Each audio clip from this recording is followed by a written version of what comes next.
Well, let's start with the good news. The Hmm. United States is the world's largest energy and agricultural producer and the world's largest energy and agricultural exporter. That's a good start. Also, our baby boomers did something that no one else's did, and they had kids. So say what you will about the millennials, they're here, and that provides the United States with ballast in its consumption and its production now, and will provide ballast with its advanced production, its tech system, and its capital generation in 10 years. That's great. I mean, you can't screw that up. We'll try, but I don't think we're going to make it. Hmm. The biggest challenge the United States is going to have for the next 5 years is rebuilding that industrial plant, hopefully before the Chinese system completely implodes. I doubt we're going to make it. So we're going to have a simultaneous shock from product shortages. At the same time, we're trying to build that dirty word inventory to insulate us. At the same time, we're trying to build out everything about our manufacturing system. This is going to generate what will probably be the most inflationary period, at least since World War II. And it will last for at least 5 years. Now, while we could theoretically screw this up, this is probably also going to be the fastest growth that America has experienced since before the Civil War, because we're looking at just a massive expenditure to build out that asset class that's necessary for us to have the things that we want and need. We're doing this with the baby boomers retiring. We're doing this with Gen Z, the young kids coming in, and boomers were the largest generation we've ever had. Gen Z is our smallest one ever. So we already have a shortage of 400,000 workers a year in a time that we need to double the industrial plant. This is going to be rough.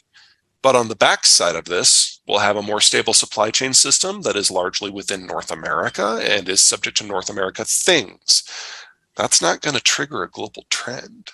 That's going to remove the United States from really caring at all about how foreign supply chains work. Hmm. And that's going to leave us to other countries to either pick up the pieces or shrivel. Overall, I think you're on Yeah. point. Yeah. We're going to have shortages in a number of products because of what the Russians are, well, because the Russian stuff is being removed from the system. Right. Former Soviet commodities being dumped on the global market since 1992 are one of the two biggest reasons why inflation has been so low for the Exactly. last 30 years. And Yeah. that's completely going away. So the oil situation is obviously huge. Natural gas for the Europeans and for fertilizer markets is huge. Fertilizer markets in general is a nightmare. We're losing 70% of the world's neon. That means we get to decide later this year what doesn't get a semiconductor because we can't make as many. Exactly. Uh, on the gasoline question specifically, however, the US president has the authority from the 2015 budget bill to summarily bar oil exports. So, Mm. what's going on with our oil markets right now is we export several million barrels a day of high quality shale crude that's light and Yes. sweet and broadly easy to refine. And we import a similar amount of heavy sludge, primarily from Canada, but not exclusively, that we only the United States has the refineries that are sophisticated enough to turn into high end product. And then we export some of that product as well. If Biden were to reinstitute the oil ban, all the shale crude would be locked up in the United States.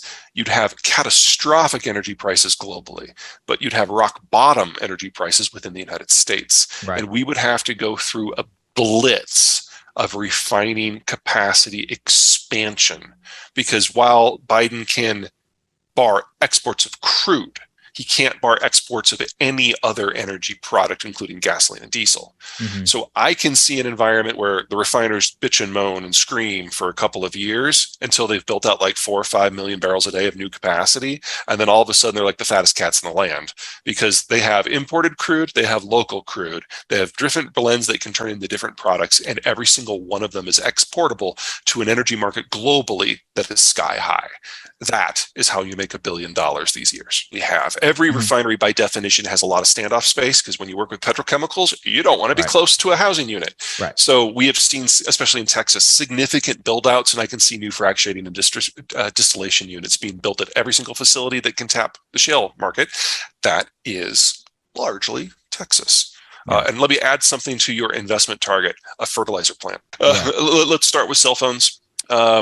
the two ecosystems for cell phones are either Korea-based or China-based with Korea-based with Android, China-based with Apple. Apple has put 90% of its sourcing in the PRC, and every time that something has happened that has made them, maybe think twice about that, they've decided to double down. So they are the most exposed company in the world to the China collapse. So if you don't get the next iPhone, you're probably not going to have an iPhone for several years. Korea is a little bit better, but they have a system that is sourced throughout the East Asian Rim. They are also China dependent, not to the same degree.